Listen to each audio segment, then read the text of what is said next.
Bien-aimés dans le Seigneur, je vous salue dans le nom puissant de notre Seigneur Jésus-Christ. Merci d'être encore disposé à suivre l'enseignement ou la parole de Dieu.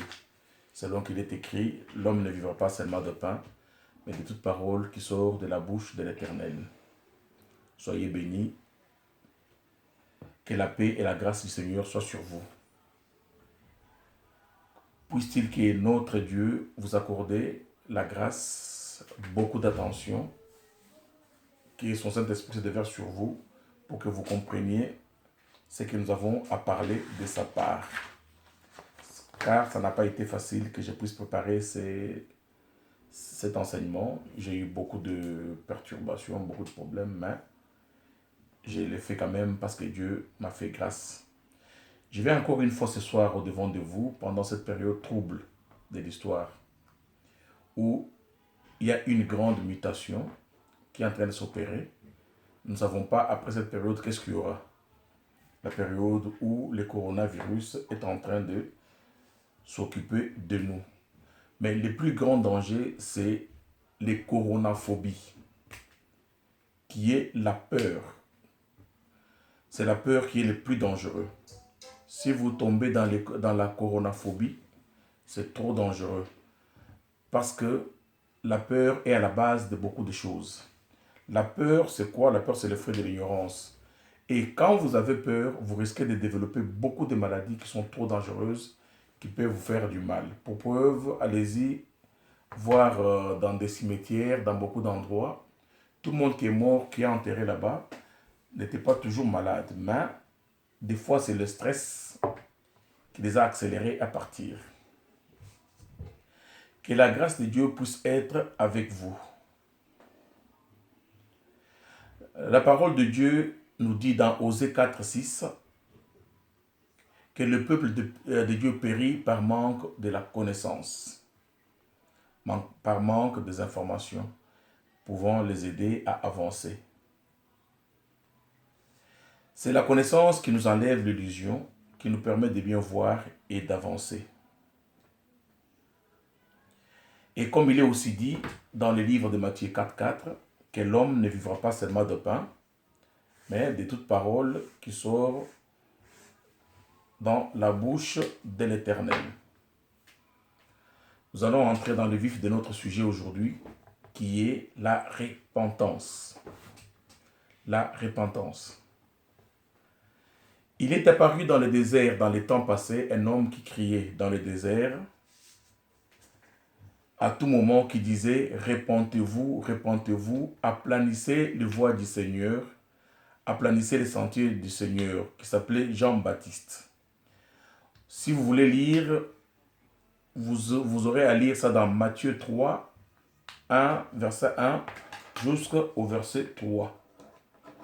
Jean-Baptiste criait dans le désert, appelait les gens à la repentance, pour aplanir les voies du Seigneur, pour arranger les voies de Dieu. Mais c'est quoi une repentance? Pourquoi se repentir? Pour bien comprendre ce que veut dire la repentance et le bien-être de la repentance et le sens fondé de la repentance, je suis obligé de vous ramener à la Genèse pour que vous compreniez mieux ce que veut dire la repentance et pourquoi la repentance elle est bien fondée. Dans la Genèse, on nous a appris, nous lisons dans la parole de Dieu, que Dieu a créé l'homme. Quand Dieu créait l'homme, il a demandé aux gens qui étaient avec lui,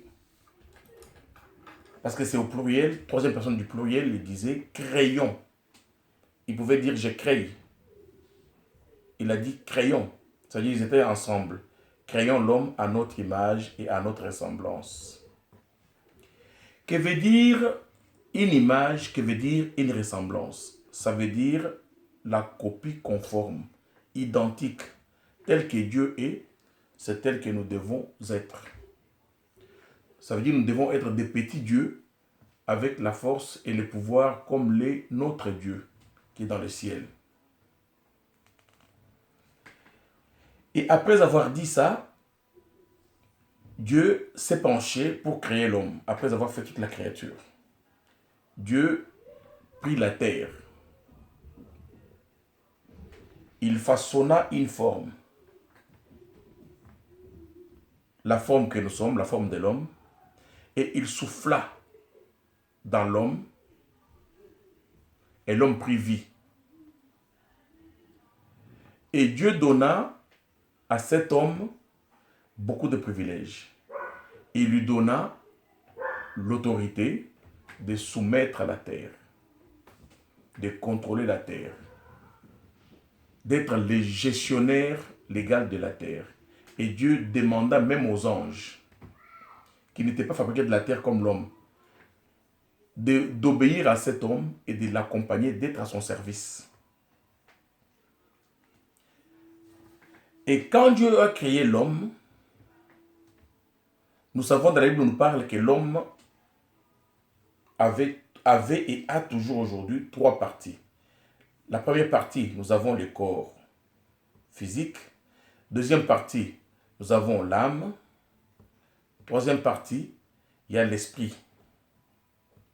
J'aimerais bien entrer en explication de ces choses pour vous permettre de mieux comprendre où se cachent les enjeux différents sur l'histoire de l'humanité et l'histoire de l'homme.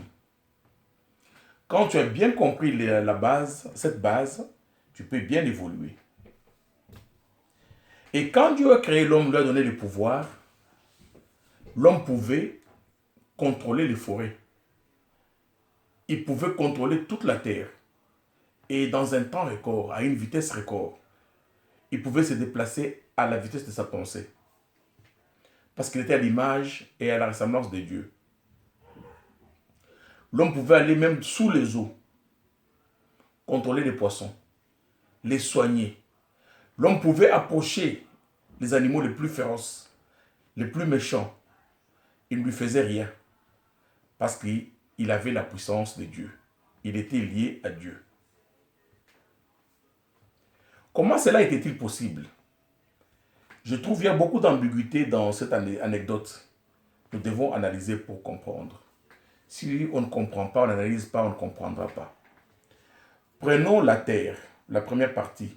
Dieu a pris la terre et l'a façonnée à la forme de l'homme. Mais la Bible nous dit, dans 1 Corinthiens, chapitre 15, verset 50, que tu es poussière, tu es la terre, et tu rentreras à la terre où tout ce qui est né de la chair et du sang n'héritera pas le royaume des cieux. On prend les deux là. Tout ce qui est né de la chair et du sang que nous sommes n'héritera pas le royaume des cieux. Ça veut dire que le royaume des cieux ne nous concerne pas. Et la terre doit retourner à la terre. Nous qui sommes terre. On continue, on évolue.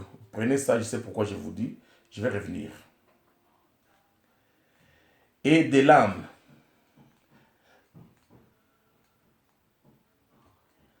L'âme que Dieu a créée, nous lisons dans la parole de Dieu, où il nous est écrit que l'âme qui pêche, c'est l'âme qui mourra.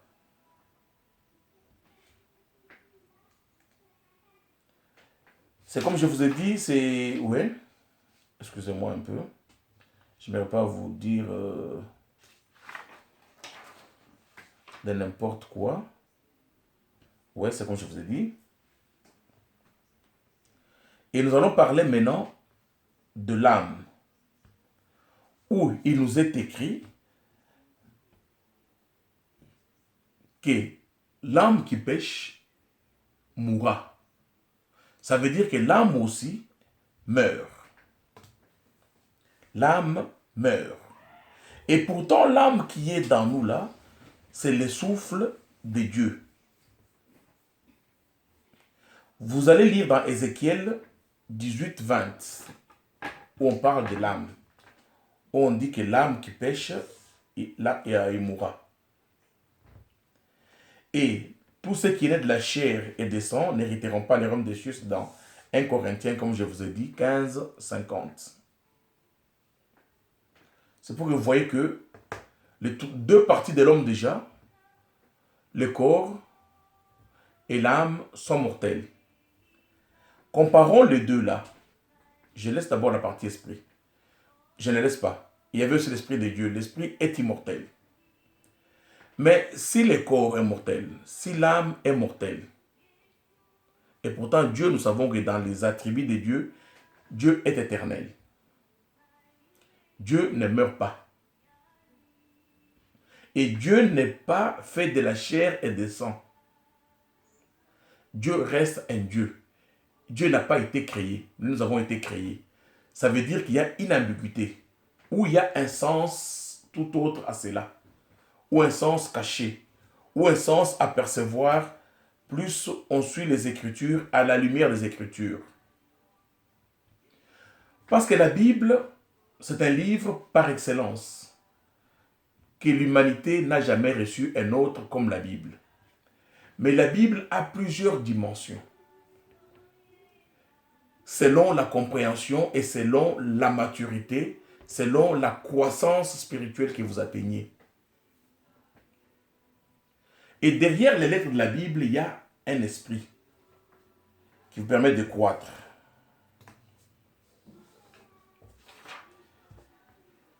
Nous avançons. Nous voyons que l'homme tel que je vous ai expliqué ne correspond pas à Dieu. Mais comment est-ce que ça pouvait être possible qu'une personne qui n'a pas l'apparence de Dieu, qui n'était pas comme Dieu, pouvait contrôler, pouvait assumer tous ces rôles-là? Il les faisait comment? La partie corps de l'homme qui a été créé par Dieu, bien sûr c'était la terre, mais quand Dieu l'a transformé dans la chair, il a mis beaucoup de secrets dans le corps humain. Il a mis une force incontrôlable. Il a mis... Nous allons frôler un peu la magie dans l'expression que je vous donne. Ça veut dire qu'il a mis une puissance au-delà de la magie même. Et l'âme que Dieu a créée, c'était le souffle de Dieu. C'était l'esprit, une partie de l'esprit de Dieu qu'il a mis dans l'homme. Et quand Dieu a créé le corps et l'âme, il avait recommandé aux deux de travailler ensemble, de coopérer ensemble pour atteindre le but. Ça veut dire que le corps devrait être un instrument par excellence qui devrait être plus au service de l'âme pour permettre l'âme d'évoluer, de croître et de grandir. C'est par l'âme de Dieu que Dieu a mis dans nous que tout était possible, mais pas l'âme qui n'appartient pas, qui n'obéit pas à Dieu. L'âme qui est connectée à Dieu. Quand Dieu a créé l'âme, son esprit était là pour accompagner les deux parties. Son esprit permettait la connexion entre l'âme et le corps.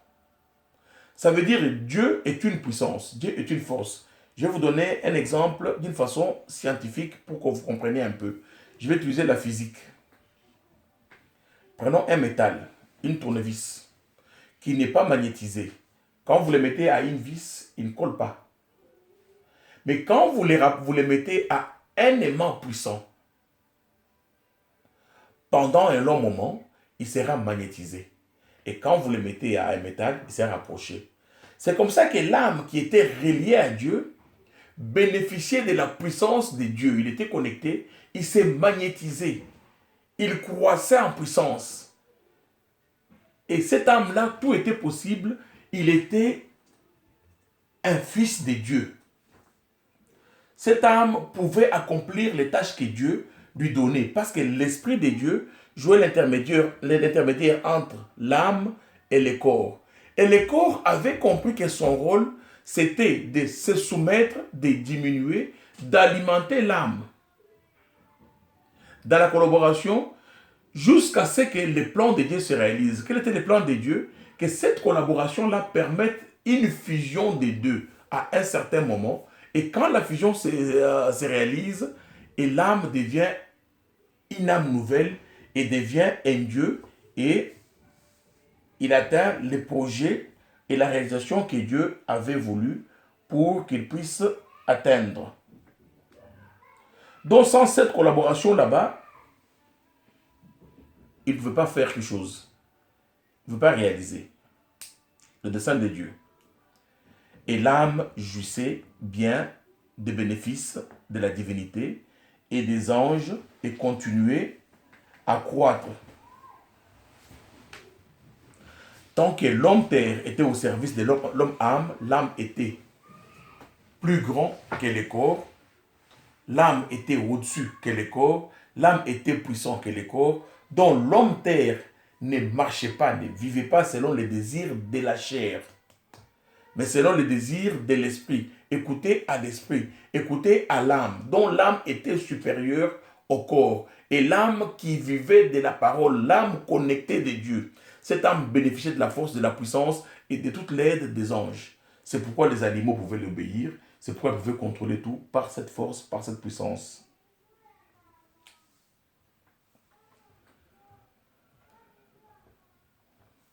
Amen. Nous allons continuer. Là, je vous explique maintenant.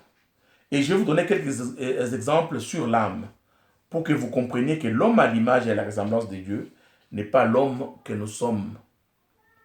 Nous sommes de la terre, mais nous participons au plan en nous reliant à l'âme qui est un esprit de Dieu en nous, qui est Dieu dans nous. C'est pourquoi dans la parole de Dieu, on pouvait vous dire, vous ne pensez pas que votre corps est le temple du Saint-Esprit. Ça, j'y reviendrai après. On continue. Je vous donne un exemple pour que vous compreniez ce que veut dire l'âme. Quand vous dormez, il arrive que vous dormez, vous êtes au lit, dans les consciences, mais vous vous voyez tel que vous êtes. Quand vous dormez, vous ne savez même pas où vous êtes. Vous vous voyez dans un corps tel que vous, là, en train de mener certaines expériences. Et des fois, il arrive que le jour, ce que vous avez vu la nuit, vous arrive. Un exemple, la plupart des serviteurs de Dieu ou des enfants de Dieu ont fait des expériences où ils sont enlevés dans le ciel et ils disent, j'ai été emporté dans tel ciel, j'ai vu ça, j'ai vu ça. Maintenant, son corps était là.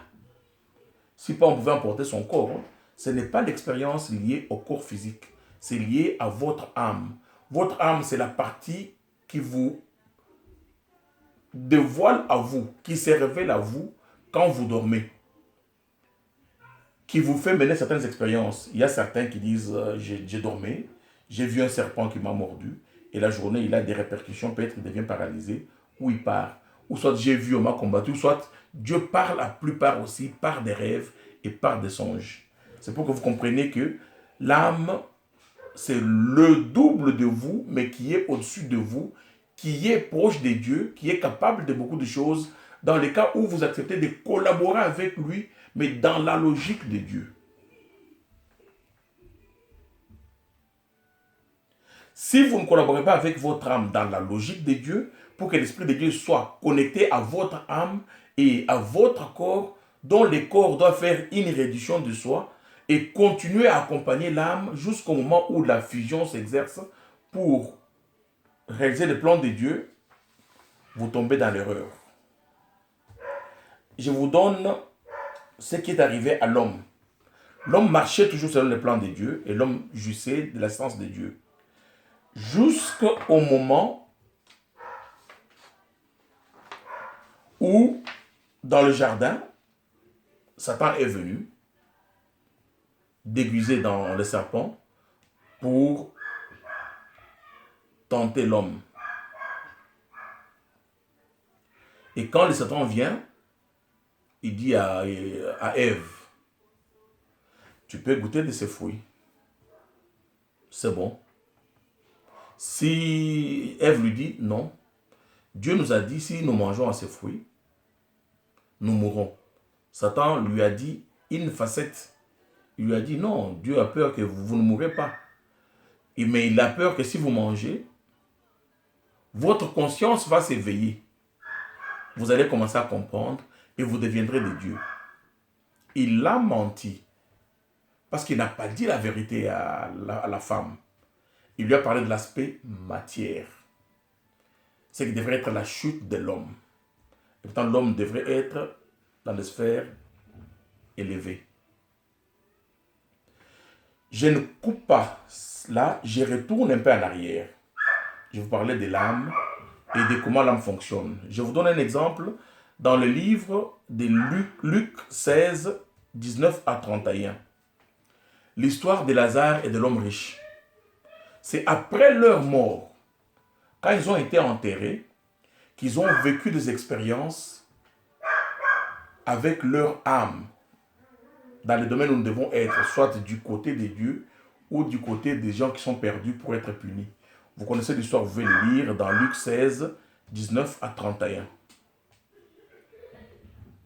Je reviens là où nous étions. Sur les mensonges de Satan. Ou avant de continuer avec les mensonges de Satan pour voir la chute de l'homme, l'homme qui était encore l'homme selon Dieu, ou je vous parle encore de l'âme, un seul exemple pour vous éveiller encore davantage, pour que vous compreniez qu'est-ce que l'âme. Vous voyez Jean, on avait crevé les yeux. Il était en prison dans une île. C'est là où il a écrit le livre d'Apocalypse. Lui qui avait les yeux crevés. Qu'est-ce qu'il disait? J'ai vu, j'ai vu, j'ai vu, j'ai vu. Il a vu comment? Comment il pouvait voir? Parce que lui, les yeux étaient crevés. Il voyait avec les yeux de l'âme. C'est pour vous montrer que l'homme a deux parties et le troisième qui fait partie de l'homme, qui est la connexion avec Dieu.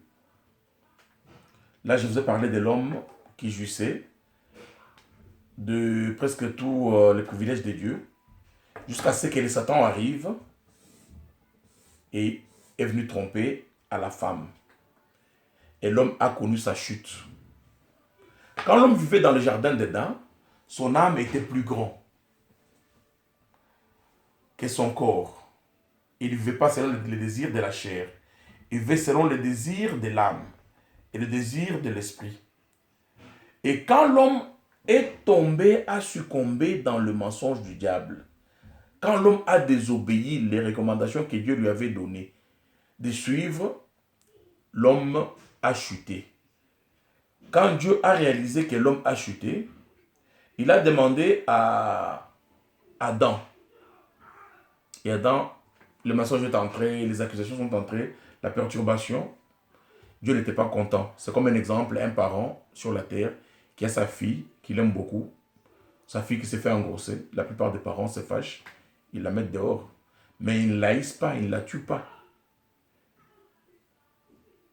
Ils vont peut-être la récupérer plus tard. Mais sous l'effet de l'insatisfaction, ils vont l'écarter. Parce qu'ils avaient un projet, le projet était perturbé. C'est comme ça, Dieu, quand il a vu que son projet a été perturbé, en parenthèse, il a chassé Adam et Ève dans le jardin d'Éden. Parce qu'ils ont désobéi. Et à la désobéissance, ça veut dire le corps. Le rôle a été inversé dans l'organisation des dieux qu'il avait donné. Au lieu que l'âme soit plus grand que le corps est devenu plus grand que l'âme. L'âme a chuté. L'âme a été enfermée dans l'homme. L'âme a été emprisonnée. L'homme a commencé à vivre selon les désirs de la chair.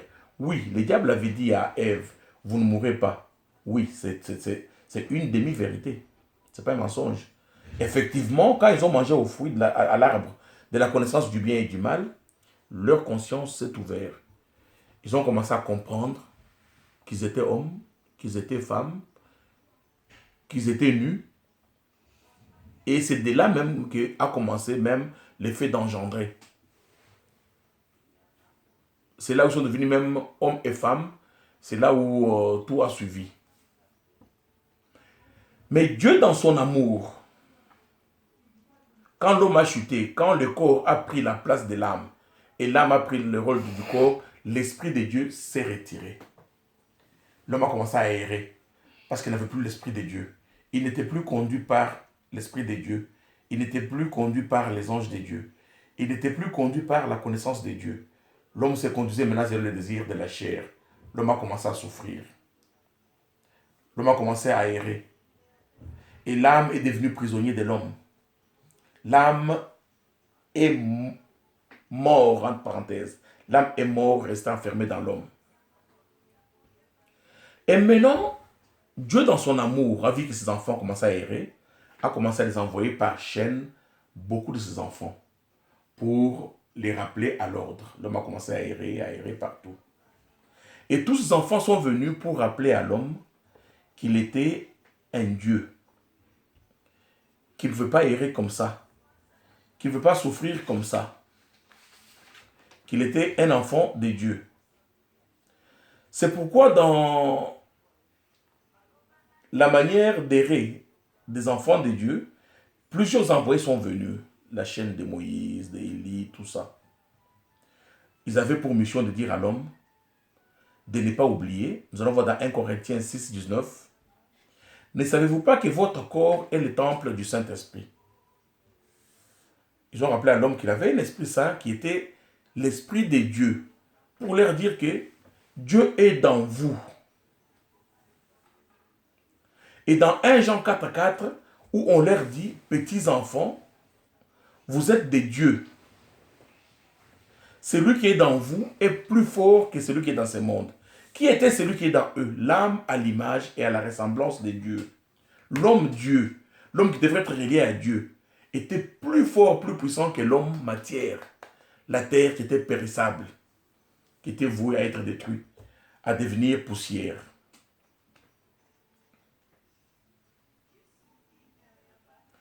C'est pourquoi dans 1 Corinthiens 6, 19, on dit, vous ne savez-vous pas que votre corps est temple du Saint-Esprit? Vous ne vous appartenez pas à vous-même. Amen. C'est pour vous rappeler que l'homme, corps, chair et sang, quelque part, le message lui est adressé en partie et beaucoup plus adressé à l'homme âme. C'est une possibilité, l'homme corps, que nous sommes moi et toi. Nous sommes une possibilité qui a été donnée à l'homme à l'image et à la ressemblance de Dieu qui est notre âme, à évoluer et à s'en sortir et à retourner dans la maison du Père. Vous allez me poser la question, mais quel est notre rôle dans tout ça? Ça veut dire que ça ne sert à rien. Que nous suivons Dieu, que nous ne suivons pas, ça ne vaut pas de la peine, non. Quand nous allons nous fusionner, quand nous allons faire la réduction de soi, aider l'âme à renaître, accompagner l'âme, accompagner cet homme, cet enfant de Dieu, nous allons nous fusionner dans lui. Notre conscience et lui, cet homme-là, nous serons tous sauvés. Si nous n'aidons pas, nous sommes voués à la mort. Et la mort le plus dangereuse, c'est la mort spirituelle. Et l'homme âme aussi risque de mourir. C'est pourquoi on nous dit dans Marc 8, 35, celui qui voudrait gagner sa vie, il la perdra. Tu veux gagner ta vie sur cette terre. Tu veux gagner ta vie en gardant ton orgueil. Tu veux gagner ta vie en gardant ton ignorance. En ne pas faire la volonté de Dieu, tu vas la perdre. La Bible nous rappelle bien sûr que nous sommes des pèlerins sur cette terre. Un pèlerin, c'est quelqu'un qui vient d'un endroit, qui est dans une transition et qui sait où il va, ou qui sait comment retourner d'où il vient. Et celui qui voudra perdre sa vie, qui voudra se soumettre à la volonté de Dieu, pour aider l'enfant Dieu à croître, à grandir,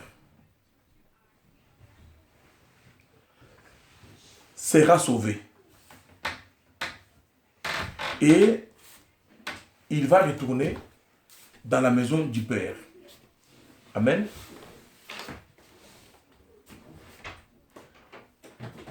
Nous allons continuer notre message. C'est pourquoi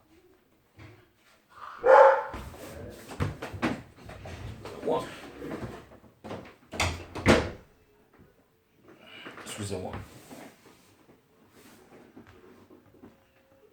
Excusez-moi pour la perturbation. Nous allons continuer.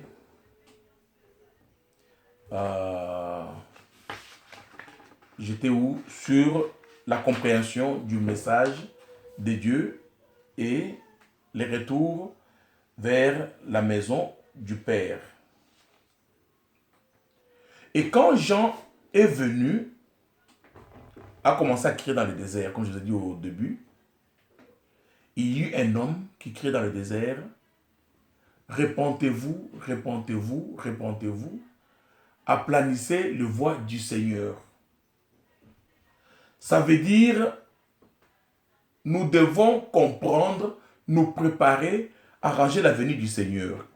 Et ce message n'a pas été bien compris et il fut complété par notre Seigneur Jésus. Nous lisons dans Jean 3, 1 à 3, les discours de Jésus et Nicodème, où Jésus disait à Nicodème que nous devons naître de nouveau. Si on n'est pas de nouveau, si on n'est pas d'eau et d'esprit, on n'héritera jamais les royaumes des cieux. Ça veut dire, nous devons retourner à l'obéissance de Dieu et nous faire baptiser. Nous faire baptiser dans de l'eau et de l'esprit pour